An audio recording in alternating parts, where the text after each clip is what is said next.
Welcome back to my YouTube channel. Hope you are doing well. I am Dr. Shamna Sara Akhtar, and as I have mentioned in my previous video, I will be answering the most common questions from my comment and from my DMs. Hope this video will be really helpful for the NEET PG and INICT aspirants.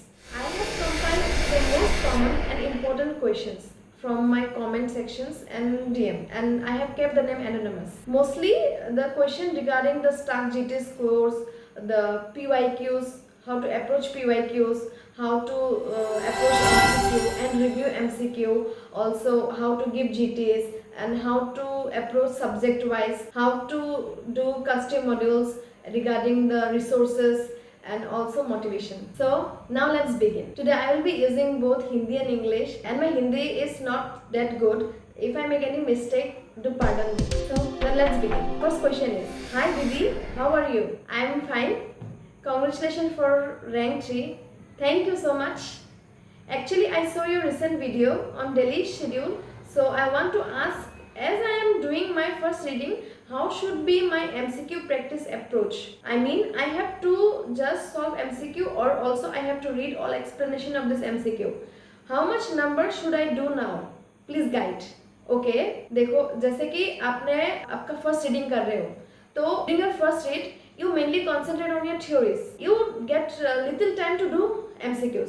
तो आप उस time में smart MCQ कैसे कर सकते हो? So during your first read, as you have to do 50, you have to start with 50 MCQs per day.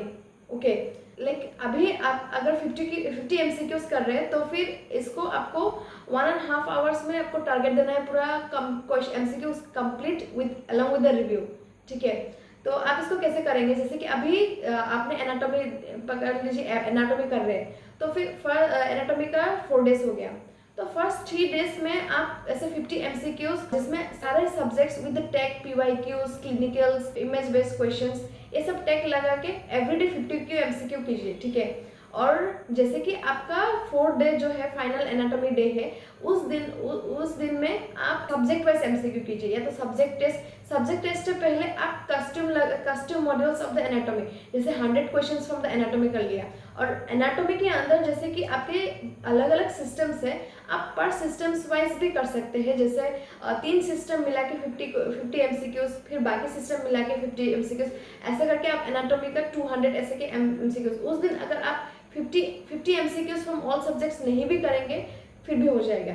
ठीक है, इस तरह से आप अप्रोच कर सकते हैं. और रिगार्डिंग रिव्यूज़, आप अगर ऐसे अभी जैसे कि आपने टोटल 19 सब्जेक्ट्स नहीं पढ़ा है, तो आपको रिव्यूज़ करने में जैसे कि जो से अलग सब्जेक्ट का रिव्यूज़ करेंगे, जो आपने सब्जेक्ट नहीं पढ़ा है उसमें आपको टाइम लग सकता है. तो अगर आप लाइन पढ़ेंगे तो ऑब्वियसली थोड़ा सा टाइम ज़्यादा लगेगा. धीरे धीरे आपका ये जो टाइम है वो धीरे धीरे आपको कम लगने लगेगा. और अगर अभी आपका जैसे कि MCQ रिव्यू करने के लिए पहले आपको वो लॉजिक, आपने वो MCQ गलत क्यों किया है वो लॉजिक देखिए पहले, सबसे पहले. उसके बाद अगर आपको थोड़ा सा जल्दी फास्ट रिव्यू करना है, तो अगर आप जैसे मैरो से कर रहे हैं, तो वहाँ पे जो हाईलाइटेड वर्ड्स है, हाईलाइटेड वर्ड्स पढ़ने से भी मोस्ट ऑफ द थिंग्स आपको समझ आ जाएगा. तो आप ऐसा करके अगर फर्स्ट MCQ रिव्यू करना है कर सकते हैं. Okay, next question. And ma'am, GTs आप मैरो के करते थे, उसके एक्सप्लेनेशन पढ़ने में तो 2 रिव्यूज़ में बहुत टाइम लगता है. यस, जब आप इनिशियली GTs देते हैं तो फिर हमारा इनिशियली में GTs बहुत सारा आंसर्स रॉन्ग हो जाता है. जैसे स्टार्ट मैंने किया था तो फिर मेरा 80 करेक्ट हुआ करता था, तो फिर उसमें से 100 जैसे MCQs मेरा गलत हो जाता था. इनिशियली GTs रिव्यूज करना बहुत टाइम लगता है, तो मैंने क्या किया था, इनिशियल में 50 MCQ पर डे करके GTs में रिव्यू करती थी. ओके, तो फिर 4 डेज लग जाता था, कभी कभी 5 डेज भी लग जाता था, क्योंकि बहुत टाइम लग जाता था इनिशियली. ओके, उसके बाद धीरे धीरे जैसे मेरा GTs अच्छा होते गया, तो फिर मेरा गलतियाँ भी कम होते गया. उस टाइम में मैं एक ही दिन में GTs एंड रिव्यू बोथ किया करती थी. ओके, वैसा धीरे धीरे आपका भी होगा विद टाइम. ठीक है, so next, ma'am please tell, like I have done RR 200 pages of surgery. तो मैम नेक्स्ट रीड जब मैं ले रहा हूँ तो लग रहा है that I forgot most of the things, time लग रहा है काफ़ी. तो आपने कैसे डील किया था रिविजन अपना?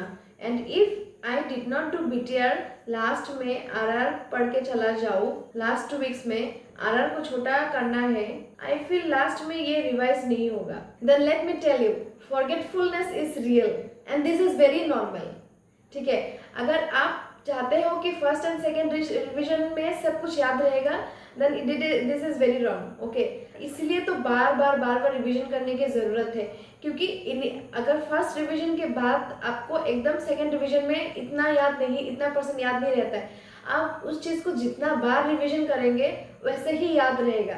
अभी जैसे कि आपका फर्स्ट रीड है तो आपको ऐसा लग रहा है this is very normal, but अगर देखिए जैसे कि surgery is one of the core subjects जहाँ से आपका 20 क्वेश्चन जैसे आते हैं. ओके, तो इसमें आप लोग शॉर्टकट नहीं लगा सकते हैं. इसमें मिनिमम आपको RR प्राइमरी रिसोर्स वो तो करना ही पड़ेगा, नहीं तो आपका बेस नहीं फॉर्म होगा. आप जिसमें से इतना मतलब मेजर चंक्स ऑफ क्वेश्चंस आते हैं उसमें आप थोड़ा सा मतलब थोड़ा एफर्ट ज़्यादा डालना पड़ेगा. ठीक है, तो जैसे कि मैं आपको बता रही हूँ, जैसे इनिशियल रिवीजन में बहुत टाइम लगता था, तो मैंने पैसिव रिवीजन शायद RR से 2 या ट्वाइस और थ्राइस मैंने पैसिव रिवीजन किया था.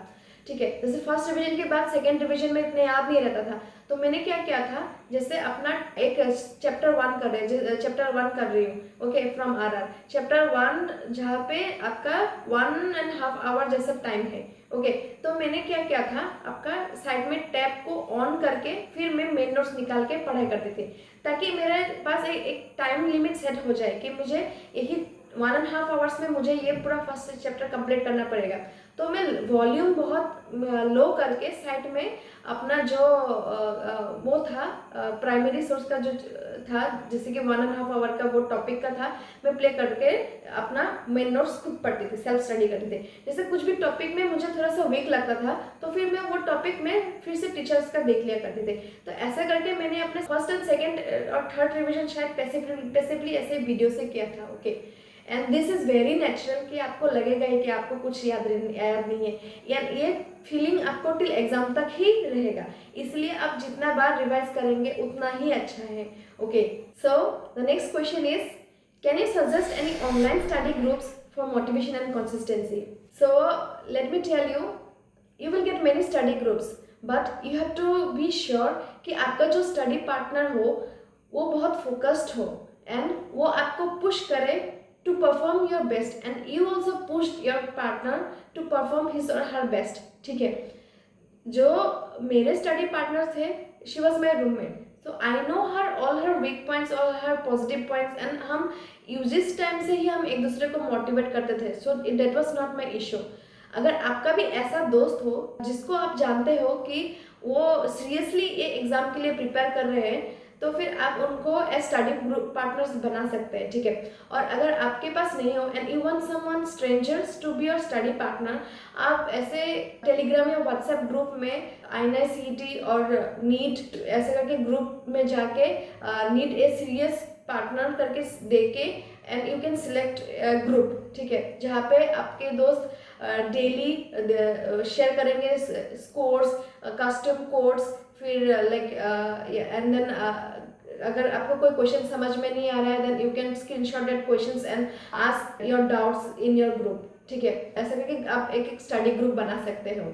आई एम ऑल्सो थिंकिंग कि मैं एक टेलीग्राम चैनल खोलूँ जहाँ पे अगर आप सीरियसली आपका परफॉर्मेंस अच्छे करना चाहते हैं, और फिर जैसे आप अगर अपना स्टडी पार्टनर्स ढूंढना चाहते हो, तो फिर उस ग्रुप में आप लिख सकते हो कि you need a study partner who is also serious. वैसा करके आप सिलेक्ट कर सकते हो. बट आई से कि अगर आपका रूटीन सेम फॉलो हो, जैसे कि आप अगर जॉब करते हो तो एक जॉब करने वाला पार्टनर ढूंढिए, और अगर आप एक ब्रेक ले रहे हो तो फिर आप एक जो टोटली ब्रेक ले रहे हो वैसे करके पार्टनर ढूंढिए. क्योंकि ऐसे क्या होता है कि अगर आप जॉब कर रहे हो और अगर आपका पार्टनर जो टोटल ब्रेक लिया है फॉर द प्रिपरेशन ऐसा ढूंढ रहे हो, तो फिर आपको वो डिमोटिवेटेड फील होगा कि इसको पास इतना टाइम हो रहा है. फिर आप अगर उनके साथ ज़्यादा ऐसे करके बात करेंगे तो फिर आपको बहुत ज़्यादा डिमोटिवेटेड फील होगा. ठीक है, तो ऐसा करके आप अपना सिमिलरिटी देख के ऐसा करके स्टडी पार्टनर बना लीजिएगा. ठीक है, and I will give you tips, don't make many study groups. ठीक है,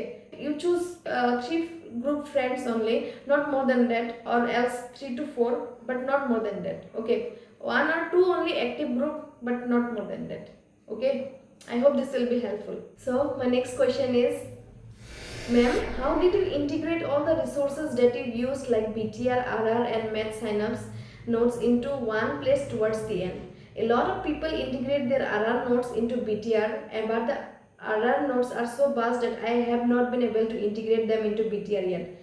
I am in my second revision cycle. Okay, then let me tell you, I am also very weak in making my own notes. I always felt that I am missing some important points. Okay, so I had two resources mainly. One was primary resource for which I used RR. I have also discussed detailed about how I used both RR and BTR in my previous video. You can watch that. Okay, that too. Shortly, I will say that mainly I had two hard copies of these two notes. Okay, and for Math Synapse, I did not get any hard copies. What I did after many cycles of revision of the BTR, I already was very much known with the topics. So while watching the Math Synapse, I noted down the points and the mnemonics in my BTR only. Okay, only for anatomy and biochemistry, I studied the soft copy of the Math Synapse because I found it really useful. Okay, then I'll tell you, now you are finding very difficult to maintain two resources. Okay, but trust me, after doing 3 4 5 times revision of RR and also 3 4 revisions of BTR, it doesn't become so much difficult to have two resources. Okay, it's very manageable, you can trust me. So next question is, you use BTR and RR as your primary source. What to do along with it? Everyone is saying it is not enough. So please help. Whether to add question bank and do how to proceed further. Okay, then let me tell you. We have total 19 subjects for our NEET PG exam. The syllabus is very vast, and to be practical, it is not possible to do all the topics from all the 19 subjects. Okay, you will always feel some points are missing, and if you annotate your main notes, it is also not possible to annotate every important things, to annotate all the things in your notes. Okay, so first of all, to crack this exam, you have to apply a smart strategy. Okay, smart strategy is whatever resources you have to master. जैसे कि आप अभी RR और BTR कर रहे हैं, ठीक है, तो आरआर और बीटीआर अगर आप पूरा पूरा टॉपिक सारा कंप्लीट करना पड़ेगा, ताकि मतलब आप ऐड तो करेंगे ही इसमें, जैसे कि आप क्वेश्चंस कर रहे हैं, क्वेश्चंस में कुछ नए नए टॉपिक्स मिलेगा जो इंपॉर्टेंट है, जो आपके आरआर में नहीं है, वो आप ऐड ऑन करते जाएंगे, ठीक है, बट आपको हमेशा यही फील होता रहेगा कि आपका ये कंप्लीट नहीं है, और भी रिसोर्स ऐड करना है। बट आप वो लिमिट को एंड करके अगर आपके पास जितना रिसोर्सेस है उसमें आप मास्टर करें, ताकि जीटीस या फिर कोई एग्ज़ाम में जो भी क्वेश्चन आए, अगर वो आपके रिसोर्सेस में है और वो आप गलत कर रहे हैं, then you have not mastered your resources yet. वो मास्टर करने के बाद ही आप अपना रिसोर्सेज धीरे धीरे एड ऑन करते जाइएगा, ठीक है। ये मास्टर करने से पहले ही अगर आप एड ऑन करते रहेंगे तो फिर आपका सिलेबस कंप्लीट नहीं हो पाएगा, ठीक है। I hope you got my point. Next question is, thank you the for motivating us. You welcome. Your video is truly inspiring. Thank you so much. If I can inspire you, Dee, can you tell me how to start GTs, PYQs and custom modules? Yes, of course. So first of all, GTs are like tools. आप अपना GTs जब से अपना exam prepare करना शुरू कर रहे हैं, तब से आपको अपना GTs देना शुरू करना पड़ेगा, ठीक है। ऐसा नहीं है कि आप अपना टोटल 19 सब्जेक्ट्स कंप्लीट करने के बाद ही GT स्टार्ट करेंगे, ठीक है। जैसे कि अभी आपने जस्ट न्यूली प्रिपरेशन स्टार्ट किया है and you have done only 2 to 3 subjects, okay, so now if you give GTs, definitely you will get a low score, but eventually when you do more subjects like 5 or 6 subject, your GT score will also go up. जैसे आप 10 subjects कर रहे हैं, again आप वैसा करके आप अगर टोटली 19 सब्जेक्ट्स कर रहे हैं, आपका GT स्कोर भी धीरे धीरे ऐसा करके आप होते रहेगा। आप अपने GTs एवरी टाइम देंगे तो फिर आपको पता चलेगा कि आपका कौन सा सब्जेक्ट्स में ज़्यादा वीक है, तो like try to keep GTs as early as possible, okay. PYQs and the PYQ topics are very important. आप अगर PYQs के जो क्वेश्चंस होते हैं those are your like main exams question, ठीक है। जैसे आप नॉर्मल जीटीएस दे रहे हैं, ठीक है, those question may not repeat, but जो आपके PYQs के क्वेश्चंस है those are the questions they have come before. PYQs के क्वेश्चन से आपको ये पता चलेगा एग्जाम्स में क्वेश्चन पूछा कैसे जाता है, ठीक है। तो PYQs you have to masters all the PYQ questions, ठीक है। तो इनिशियली आप PYQs जो आपके क्वेश्चन बैंक्स में PYQs है सब्जेक्ट वाइज, वैसे करके आप PYQs कर सकते हैं, ठीक है। मैंने क्या किया था, PYQs के जो सेकेंड रिवीजन ऑफ PYQs किया था वो मैंने एग्जाम से पहले किया था, ठीक है। जैसे कि आपके प्लेटफॉर्म में जैसे INICT के एग्जाम, नीट का एग्जाम ऐसे करके रहता है, जैसे कि 2024 के नीट एग्जाम था, वैसे मैं क्या करती थी PYQs 4 या 5 ईयर्स के मैंने जस्ट एग्जाम से पहले रिवाइज कर लिया था। जो एग्जाम से पहले मैंने PYQs की थी, मैंने क्या किया था, जो हमारे प्रीवियस नीट एग्जाम्स थे या फिर INICT से पहले INICT के एग्जाम्स थे, तो मैंने पर डे एक पूरा फुल GD जैसे PYQs के टेस्ट अपेयर किया था। और मैंने क्या किया था, मैंने एग्जाम को डायरेक्टली सबमिट कर दिया था और फिर जैसे डोंट शो रेस्पॉन्स में जाके मैं खुद अपने PYQs को सॉल्व करने की ट्राई करती थी। If I know the PYQs और also the explanation, I used to skip and I used to go ahead and ahead, ठीक है। अगर जैसे मैंने कोई क्वेश्चंस गलत किया है तो फिर मैं उसका पूरा एक्सप्लेनेशन डिटेल्स में पढ़ते थे। तो ऐसा करके मैंने एग्जाम से पहले एक PYQs के 3 या 4 ईयर्स के PYQs मैंने रिवाइज कर लिया था। और जैसे आप अभी ऐसे इनिशियली स्टार्ट कर रहे हैं तो आप जैसे जो सब्जेक्ट्स पढ़ रहे हैं वो सब्जेक्ट वाइज PYQ सॉल्व कर सकते हैं, okay. And for the custom modules जैसे कि मैंने बोला है daily consisting of all subjects, ताकि आपका टच रहे सारे सब्जेक्ट से। तो 50 क्वेश्चंस आप कस्टम मॉड्यूल्स डेली कर सकते हैं, ठीक है। PYQs clinical and image based take लगा के, ओके। और आप जैसे कि सब्जेक्ट्स कंप्लीट कर रहे हैं, सब्जेक्ट्स वाइज टेस्ट, उसके बाद आप कस्टम मॉड्यूल्स पर सब्जेक्ट्स 200 to 300 ऐसे करके क्वेश्चंस कर सकते हैं कस्टम मॉड्यूल्स में, okay. So the next question is, thank you for the videos, you welcome, can you explain how did you study each subjects? Yes, first of all see, आपको पहले पूरा timeline बनाना पड़ेगा। जैसे कि आप अभी अपना फर्स्ट रिवीजन कर रहे हैं, ओके, तो आपको subjects wise and day wise आपको पूरा फर्स्ट रिवीजन कब तक करेंगे और पर सब्जेक्ट कितना ड्यूरेशन देंगे, पूरा ऐसे करके आप अपना वॉल में पेस्ट करना पड़ेगा, ओके। तभी आपको एक टारगेट्स रहेगा और डेली गोल्स रहेगा कि आपको इस दिन में इतना कंप्लीट करना ही होगा, ओके। जैसे अभी मैं आपको बोल रहा हूँ, अभी आप एनाटॉमी के लिए 4 डेज रख रहे हैं या फिर 5 डेज दे रहे हैं, ओके। तो फिर आपको पहले सोचना पड़ेगा आप कौन सा रिसोर्सेज आप एनाटॉमी के लिए करना चाहेंगे, ओके। क्या क्या रिसोर्स आपके पास है, वो पूरा स्टार्ट करने से पहले ही आपको वो शेड्यूल करना पड़ेगा। आप फर्स्ट डे में कितना सिस्टम्स करेंगे, सेकेंड डे में कितना सिस्टम करेंगे, ऐसे अगर आप अपना डेली टारगेट्स अगर अकम्प्लिश करने का ट्राई करेंगे तो आपका गोल्स भी वैसे ही धीरे धीरे पूरा हो जाएगा। तो ऐसे ही आप अपने सब्जेक्ट्स टाइमली कंप्लीट कर पाएंगे, ओके। और after completing your subject don't forget to give your subject test और like ENDs from any platform you wish.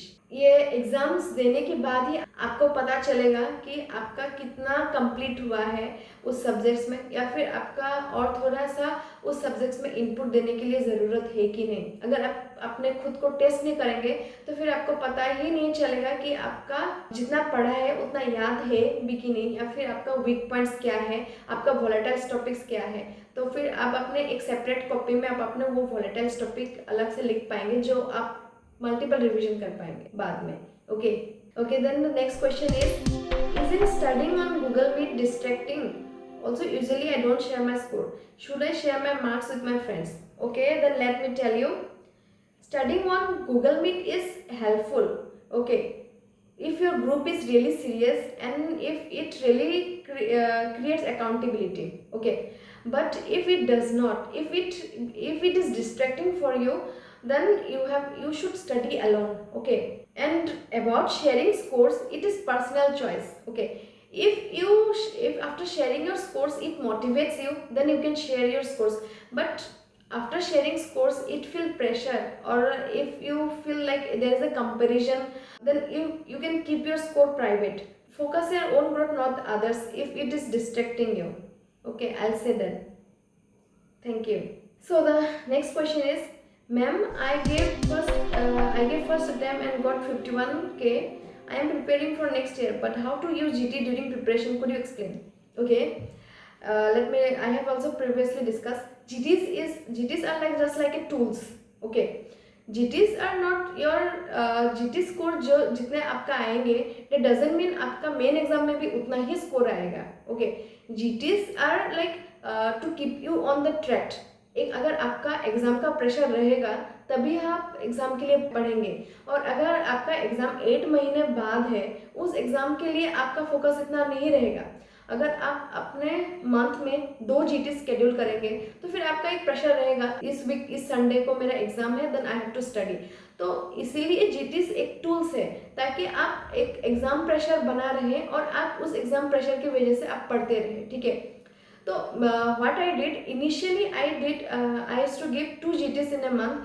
Then with time, जैसे ही मेरा रिव्यू करने में टाइम कम लगते गया, वैसे ही मैंने अपने जीटीस के भी फ्रीक्वेंसी बढ़ाते गई. By the time once per week. During the last month मैंने कोई जीटीस नहीं दिया था, क्योंकि ऑलरेडी तब तक मुझे जितना पढ़ाई करना था मैंने पढ़ाई कर लिया था, जितना मुझे रिविजन करना था वो मैंने कर लिया था, और मेरा जीटीस से स्कोर भी बहुत कम आ रहे थे. तो फिर मुझे बहुत डिमोटिवेशन फील हो रहा था, तो मैंने जीटीस लास्ट 1 मंथ में स्किप किया था. बट उससे पहले अगर जीटीस में मेरा कम आते थे तो फिर मैं थोड़ा सा ज़्यादा पढ़ाई करती थी, और अगर मेरा जीटीस में कभी कभी ज़्यादा आता था तो फिर मैं थोड़ा सा उड़ने लगती थी. मैं थोड़ा सा तक उस वीक में कम पढ़ाई भी कम होता था.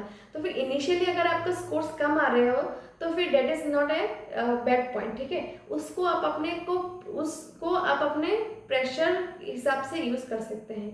ठीक है, so the next question is, hello Dee, I'm actually studying MBBS in RRMCH and I will be going to 4th year this December.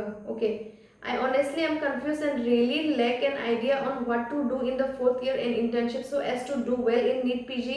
I saw your video on YouTube, it was very helpful. Thank you so much. But I had some doubt which, if you don't mind, can you help me with? In 4th year, should I do main videos or revision videos? See, during your 4th year are your major subjects from where maximum question comes in your NEET examination. Okay, so if you can complete your core subjects in your final year, then it's become very easy during your internship. Okay, during your internship just to complete the minor subjects. Okay, now yes, you have to do your main notes in the final years of your OBG, of your surgery, pedia and gynae. This I am telling you, complete your main notes and also solve MCQs from these subjects in your final years. It will help you both for your MBBS professional examination and for your NEET examination. After completing your main notes only, if you get time, then you can do rapid revisions of your minor subjects. Okay, and during your internship already the burdens become very less because you have already done your major subjects in a depth during your final year. Then just focus only in the minor subjects with your rapid revision notes. If your duty is hectic, you can do your rapid revisions and complete your syllabus. The next question is, when should I start giving GTs? Okay, then let me tell you, you can start giving GTs as early as possible. Okay, अभी अगर आप final year में start करते हैं तो आप once in a month जीटीस दे सकते हैं, ताकि आपको जीटीस से डर ना लगे. ठीक है, और जीटीस से आपका ऐसा होगा कि आप फाइनल ईयर सब्जेक्ट से मेजर क्वेश्चंस आते हैं, तो अगर आप देंगे तो फिर आपका फाइनल ईयर सब्जेक्ट्स में ऐसा परफॉर्म करना पड़ेगा ताकि मतलब आपके जितना भी स्कोर्स हो फाइनल ईयर से आ जाए. ठीक है, और बाकी जो आपका माइनर सब्जेक्ट्स है या फिर फर्स्ट ईयर सेकेंड ईयर के जो सब्जेक्ट्स है उसमें अगर कम भी आता है तो फिर लाइक ओके, जस्ट ओके. अगर आप जीटीस देंगे तो फिर आप सेंसिटाइज होते रहेंगे, आपको जीटीस फोबिया भी कम होते रहेगा in the during your internship. Okay, then I have Marrow, do I need any other app? Then let me tell you, अगर आप मेन नोट्स करते हैं in during your final years, then Marrow is enough. Okay, but many of us find difficult to do marrow from the medicine. Their resources is very much. Okay, so many of my friend also took extra for medicine, like Deepak Marwa sir's medicine, and rest of the subjects marrow is okay. So the last question for today is, Assalamu alaikum ma'am. Wa alaikum assalam. I am a final year student. I want to ask one thing. Had you left your job in the last couple of months for full-fledged study? Actually, internship in our college is very hectic, and till July 2027, there will be hardly 15 to 20 days gap between end of the internship and NEET PG exam. Please guide me on this. Okay, let me tell you. Actually, I did not left my job. मेरा bond till जून तक था और exam भी जून 16 को ही था. ठीक है, तो आई वॉज लक्की कि एग्ज़ाम पोस्टपोन हुआ फॉर 2 मंथ. ओके, अगर एग्ज़ाम पोस्टपोन नहीं होता तो फिर मेरा भी शायद 15 to 20 डेज ही बचते फॉर माई एग्ज़ाम. तो नाउ इफ़ यू नो कि आपका जैसे 15 to 20 डेज ही एग्ज़ाम के लिए रहेगा, तो you have to be mentally prepared. ठीक है, तो आपको क्या करना पड़ेगा, लास्ट जो 15 to 20 डेज होगा, those will be like your final revision cycle. ठीक है, अगर उस टाइम में आपको फुल एक कंप्लीट रिविजन करना पड़ेगा, और जैसे कि आप ड्यूटी के साथ प्रिपेयर कर रहे हैं, तो फिर आपको रिसोर्सेस लिमिटेड, थोड़ा सा लिमिटेड रखना पड़ेगा. ठीक है, ताकि आप उसी रिसोर्स को बार बार मल्टीपल रिविजन कर पाए और लास्ट इतना बार कर पाए ताकि उसमें मास्टर कर लें, और फिर जो लास्ट 15 to 20 डेज मिलेगा उसमें भी आप अपना full cycle of revision complete कर पाए. अगर आप मेंटली पहले से प्रिपेयर्ड रहेंगे कि like okay I have this 20 to 15 days not like others, तभी आपको डिमोटिवेटेड फील नहीं होगा.